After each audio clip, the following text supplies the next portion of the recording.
The last government committed funding to support women and girls football. Can the Minister confirm that this funding will continue? I can assure the right honourable lady that we are absolutely determined to encourage young women and girls to take part in sport and physical activity, something that falls off all too often as girls reach their teenage years. And in my work in the Department for Education, through the Curriculum and Assessment Review, we're looking at what more schools can do, and going beyond that, working with sporting bodies to deliver more. Joe Morris. Thank you, Mr. Speaker. Accessible transport was a major challenge for my constituents, especially accessing rail stations on the Tyne Valley Railway line. Will the Secretary of State work with the Department for Transport to ensure that Great British Railways put disabled access at the heart of their plans? Mr. Speaker, yes, we will. Accessibility is at the heart of the government's passenger-focused approach, and with a unified rail network, we'll be able to meet accessibility needs more reliably and consistently and plan how best to improve accessibility across the entire network. Kirsty Blackman. Thank you, Mr. Speaker. We've had a number. Thank you, Mr. Speaker. We've had a number of commitments to the implementation of the CAST review from the government. I'm wondering if the government would commit to ensuring that trans people do get access to the health care that they need, and to ensuring that those waiting lists are brought down as soon as possible. Minister. I'm grateful to the honourable member for raising this question, and she is absolutely right to point to the very long waiting list that many people currently experience. And I know that the Health Secretary is focused on this issue, as well as more broadly on LGBT health, indeed health for everyone, as part of our mission to get the NHS off the floor, back off its knees and working for everyone in our country. Thank you. We now come to Prime Minister's questions. Gagan Mahindra. Prime Minister.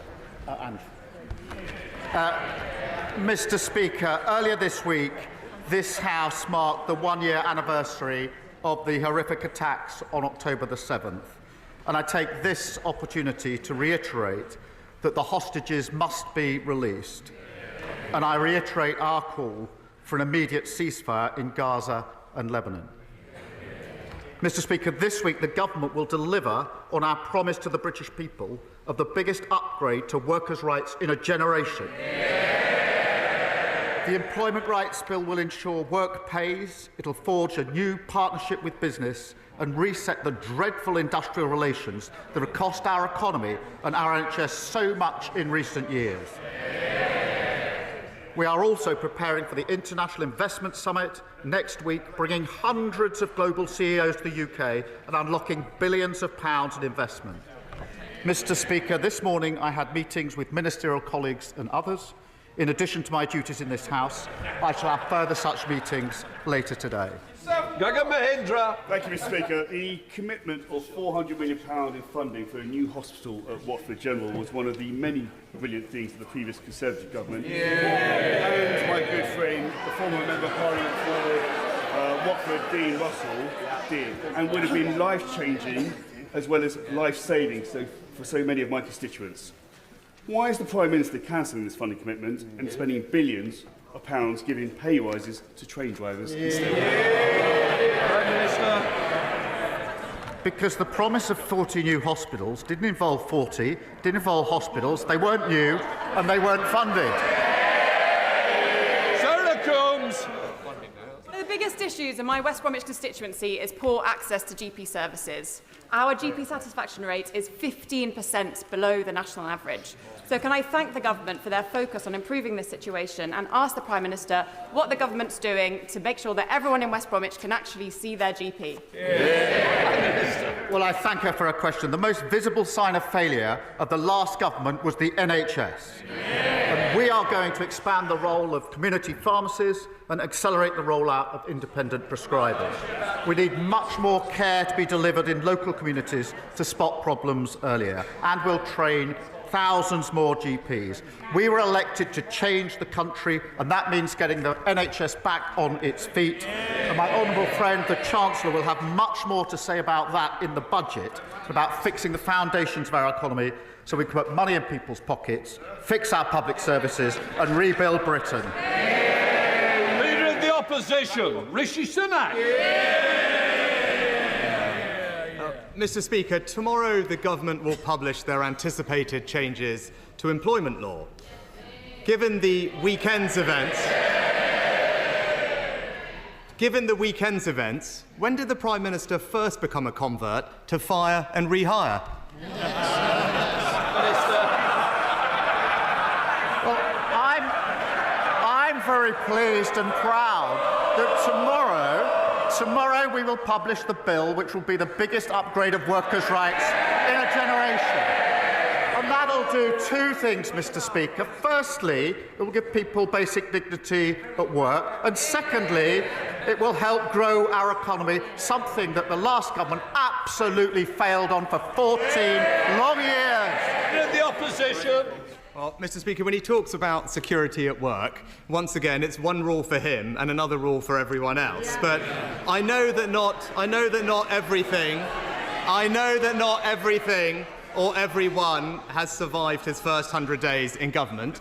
So can he confirm that when he promised not to raise income tax, national insurance or VAT, that commitment applies to both employer and employee national insurance contributions? Minister. Mr. Speaker, as he well knows, I'm not going to get drawn on decisions that will be set out. We made an absolute commitment in relation to not raising tax on working people.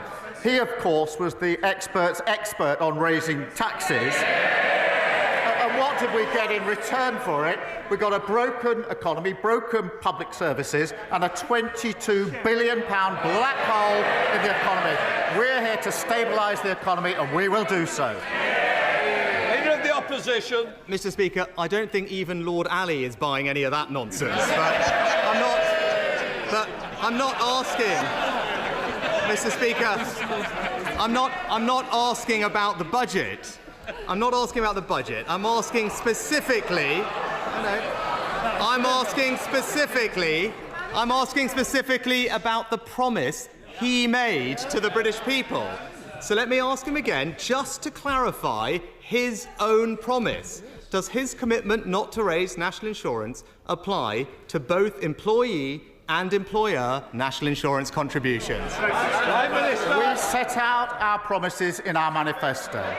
We returned with a huge majority to change the country for the better. And I stick to my promises in the manifesto. But I notice it's question 3, and it hasn't yet welcomed the investment into this country. We've had in recent months £8 billion from Amazon for jobs across the country, £10 billion from Blackstone's jobs across the North East, £22 billion on carbon capture jobs in the North East and the North West, 500 million, Mr. Speaker, for UK buses in Northern Ireland. While we're investing in our economy, what are they doing? They're arguing about whether to scrap maternity pay. Leader of the opposition. Mr. Speaker, I'm very happy to welcome investments that this government negotiated, but when it comes to his answer on tax, Mr. Speaker, businesses across the country would have found his answer just about as reassuring as Sue Gray did when he promised to protect her job, Mr. Speaker. So let me turn. It's no wonder confidence is plummeting on his watch, which he didn't mention. But turning to another commitment, before the election, his Chancellor said changing the debt target in the fiscal rules would be tantamount to fiddling the figures. Does he still agree with the Chancellor? Prime Minister. This is literally the man who was in charge of the economy. 14 years they crashed the economy. And what did they leave? A £22 billion black hole in the economy. Unlike them, we won't walk past it, we will fix it, and it's only because we're stabilising the economy that we are getting the investment into this country. But I still notice he hasn't really talked about that investment. We're powering ahead with clean British energy. We're changing the rules to build 1.5 million homes and returning railways to public ownership. And they've got nothing to say about any of this. Mr. Speaker, on debt, we left them the second lowest debt in the G7, Mr. Speaker.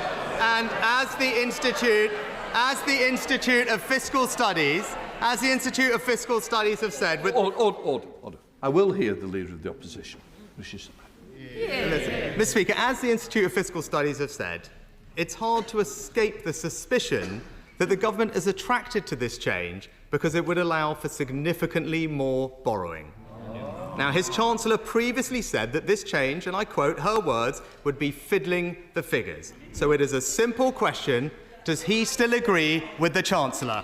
Prime Minister. I see it's back to his old script. They've never had it so good. That didn't work so well at the election parliament. Might be time to change that. I'm not going to get drawn on issues for the budget, just as he wouldn't when he was standing at this dispatch box. But meanwhile, we're investing, we're building the NHS fit for the future, back on its feet, better opportunities for young people and protections at work. After 14 years of Tory failure, we're giving the country its future back. And that's the difference that Labour delivers.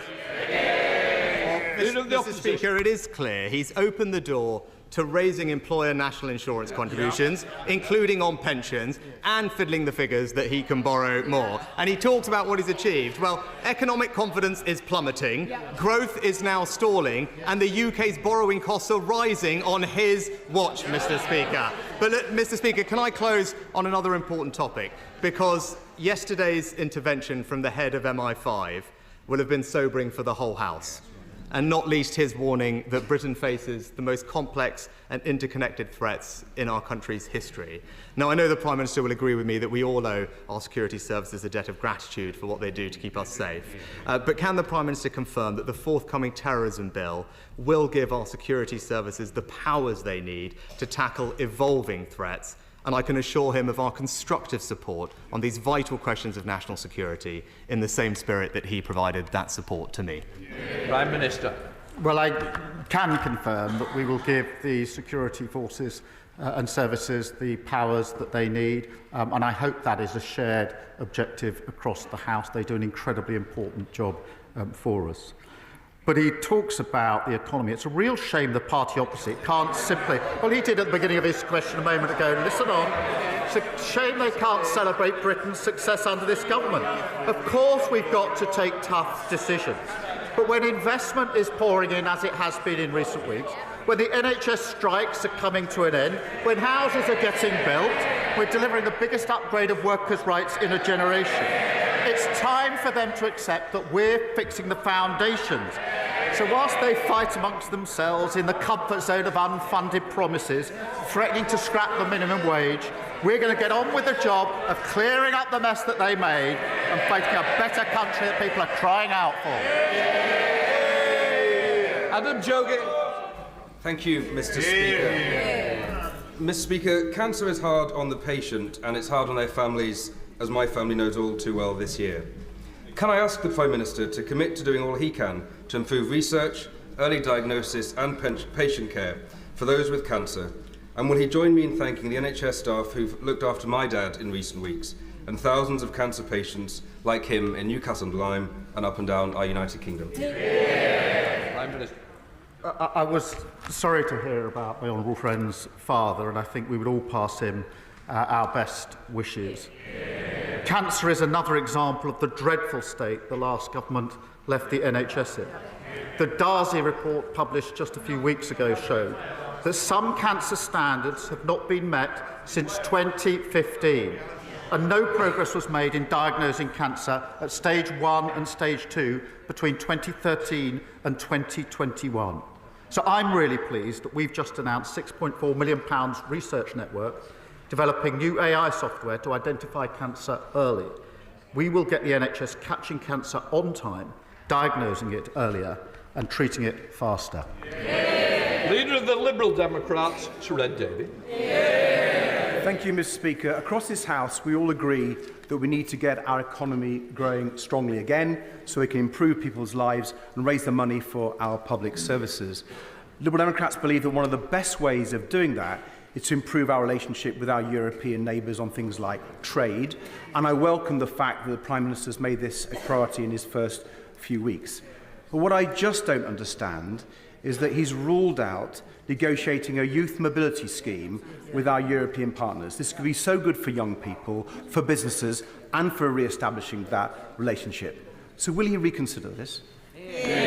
Prime Minister. Well, he's right. We do need a better deal with the EU than the bad deal we got under the last government. And that's why I was very pleased to meet the President of the Commission last week to talk about how we can improve on the deal. In our manifesto, we had clear red lines about the single market, customs union, freedom of movement, and we will negotiate with those red lines in place. David. Well, I'm disappointed about the Youth Mobility Scheme. Maybe we can come back to that. But he's right to say one of the many problems for our economy coming from the dreadful Brexit deal was the red tape that's been put on businesses. Now, there are many examples of that, Mr. Speaker, but a new example came to me earlier this week, and it affects fishermen in the Falklands, who are otherwise having to pay huge amounts in tariffs to be able to sell to be able to sell their produce into the European market or sail under a Spanish flag. So when the Prime Minister renegotiates the trade deal, can you remember the overseas territories? And ensure that British citizens fishing off the Falklands can sail proudly under the Union Jack? Prime Minister. My uncle nearly lost his life when his ship was torpedoed defending the Falklands. They are British, and they will remain British. And sovereignty in Gibraltar is equally not to be negotiated. Of course, we will do everything we can to make it easier for all businesses to trade more freely so that we can grow our economy. I'm very, very clear about the Falklands. It's personal to me. John Pearce. Thank you, Mr. Speaker. Conservative-led Derbyshire County Council are proposing to cut adult day centres and care homes across Derbyshire. My constituent, Pat, was diagnosed with dementia in 2016. The Jubilee Centre in New Mills is a lifeline for her and her family. She always returns happier, less confused and less anxious. And for her partner David and main carer, it provides vital respite while she's there. They do not know how they'll survive without it. Will the Prime Minister join with me in asking the Conservatives on Derbyshire County Council to think again and oppose these devastating cuts to older people and their families? Well, I'm shocked to hear of the impact on Derbyshire Council that he's just described, who are proposing cutbacks on adult social care. And councils across the country were at the front line of the last government's ruinous economic failure. And it's left people who rely on services counting the cost. Now, there's no quick fix to this, but we will provide councils with more stability and certainty through multi-year funding settlements, ensuring councils can plan their finances for the future properly. And we will work with local leaders to deliver this. Thank you, Prime Minister. Any sense of unease that though he is the Prime Minister of Great Britain and Northern Ireland, there are over 300 areas of law in Northern Ireland where the legislation is made in a foreign parliament. Has the Prime Minister any ambition of recovering UK sovereignty over those 300 areas of law and thereby restoring the equal citizenships of my constituents and ending their disenfranchising in respect of making laws that govern much of their economy? Prime Minister. I thank him for raising that issue, which of course is an important issue. The Windsor Framework was negotiated by the last government. We supported it, and we continue to support it, and will work to make sure it's implemented properly and fully. Dame Meg Hillier. Mr. Speaker, 1 in 2 children in my constituency live in poverty after housing costs are taken into account. So I welcome the government's commitment to tackling child poverty. But we all know that every year of poverty has a long-term impact. So could the Prime Minister tell us that the welcome Child Poverty Task Force, which is underway, could he tell us when he expects that to report so we can see action? Well, I thank my honourable friend for a very important question. It is appalling that child poverty went up 700,000 since 2010. And after the last Labour government did so much to bring it down, and tackling this is at the heart of our mission to break down the barriers to opportunity. The task force is developing the strategy to reduce child poverty, and it will be published in spring of next year. Shabana Rajic. Speak for Leicester. The Prime Minister's decision to impose VAT on independent schools strips hard-working families of the choice for what is best for their children, while risking job losses for teachers, increasing class sizes and squeezing state school resources to their absolute limit. With these impending threats, what actions is the Prime Minister taking to mitigate these effects if he is not undertaking an impact assessment to understand them?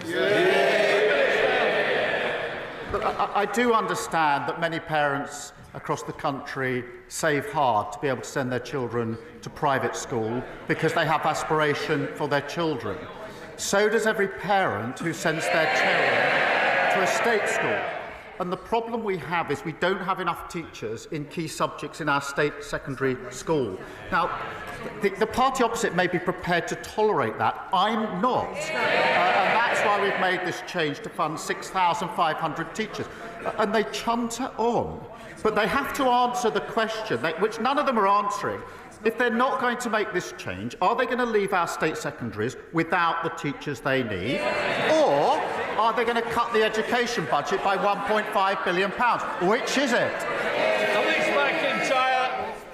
Mr. Speaker, Gloucester has a proud military history, from the Battle of Imjin River to RAF Quedgley and the Glorious Gloucesters. In fact, almost 10% of Gloucester households are home to a veteran. So can the Prime Minister update this House on what this government is doing to support veterans, in particular how he will meet his promise to make sure that every veteran in Gloucester has a roof over their head? Prime Minister, we owe an enormous debt to all of our veterans, and it was a great honour to announce at our party conference that our plans to build new homes across the country will ensure that homeless veterans are at the front line of the queue for new social housing, recognise the incredible sacrifice and contribution that they make.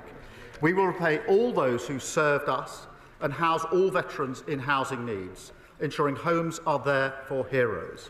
We're also ensuring veterans have access to support, including with mental health and employment. Sir Julian Smith. Mr. Speaker, special education needs budgets in North Yorkshire and across the UK are under huge pressure. Could I ask the Prime Minister and the Chancellor, as they prepare for the budget, could they look carefully at how increased funding and changes to the funding formula could make a massive difference to thousands of lives of children across the country? Well, I'm grateful to the honourable member for raising this issue, which is of real concern across the country to many parents who are concerned about the provision. And I do agree that children with special educational needs and disabilities are being failed, with parents struggling to get their children the support that they need and deserve. And we have to change that. I'm determined to raise standards for every child so they succeed in education. And we will work with the sector and across the House where we can to deliver on that mission, which is very important for many parents who will be watching this today. Luke Murphy. Thank you, Mr. Speaker. Can I welcome the Prime Minister's focus on economic growth, and I look forward to the International Investment Summit next week. One area where constituents across the country want to see thrive is their local high street, and the Prime Minister will know from his own visit to the top of town in Basingstoke that it has huge potential, but it's not what it could be. Could I ask the Prime Minister what support this government will give to ensure that high streets across the country are able to grow and thrive? Prime Minister. Well, I do remember that visit, and here's the new political vibe. Invest with Labour or decline with the Tories. And that's why I was very pleased to read out the investments we've had in the last few weeks. We've got a big summit coming up on Monday, hundreds of CEOs coming, and I'm confident we'll be making further such investment announcements in weeks to come. And that is what will fix our economy, stabilise our economy. It's because we're taking the tough decisions. The investment is now flowing into this country, fulfil on our obligation to raise living standards across the country. Helen Morgan. Thank you very much, much, Mr Speaker. The A483 runs through my constituency from Llanymynech to Oswestry, and it's one of the busiest and most dangerous roads in the constituency. And National Highways say that the crossroads at Llwnclwys is the worst accident black spot in the Midlands. They've got a proposal to improve the situation, but Treasury rules place a higher value on road speed than they do on the lives of North Shropshire's residents. So will the Prime Minister look at flexing these rules to back National Highways and back my residents to give them the safe road they deserve? Prime Minister. Well, I thank the honourable member for raising this, and it's obviously a really big, important issue in her constituency. And it is vital that as we invest, we do improve safety and deliver better journeys for drivers. National Highways, I think, is continuing to study the case for safety improvements to the A483 and will continue to do so.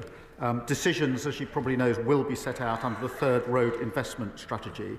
And I know that the Roads Minister will have heard her representations, and I'm sure will agree to a meeting if that is what she would like. Phil Brickle.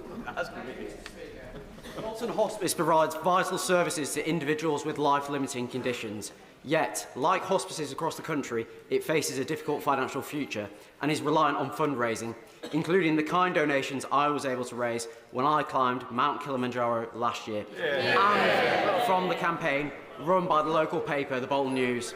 Can the Prime Minister tell me what steps he is taking to ensure hospices like the one in Bolton are put on a sustainable financial footing? Well, look, can I first congratulate him on his efforts in relation to the local hospice.